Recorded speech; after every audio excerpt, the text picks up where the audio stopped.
What would you say are Yorkshire's main foreign policy concerns? Well, I'm not from Yorkshire, so I'm visiting, but at the Foreign Office, of course, we're representing the whole of the United Kingdom, so including Yorkshire and every other part of the UK. And I think the concerns here, the issues here are probably the same as everywhere else. Big issue of the day, obviously, is EU exit and making a success of that. Global Britain, so, making Britain a success on the world stage in the circumstances of exit, big for Yorkshire, big for the whole of the UK. One thing that we care about a lot in the Foreign Office and that will matter to people from Yorkshire as elsewhere is the consular responsibilities that we have. So Brits who are travelling overseas, in a whole range of destinations that they go to, if they get into difficulty, looking after them, making sure that we care for them if they get into trouble. So I think all of that matters in Yorkshire as it does for the rest of the UK.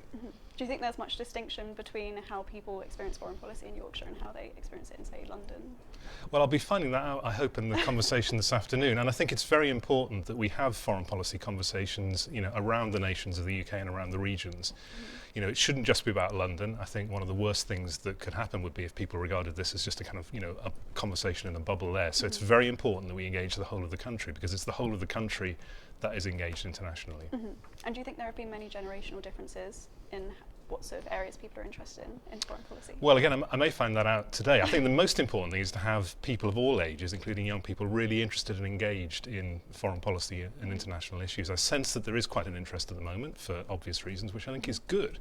We want everyone engaged in the national debate, and I think young people have a particular value to bring to that, maybe a curiosity as well. So looking forward to this conversation.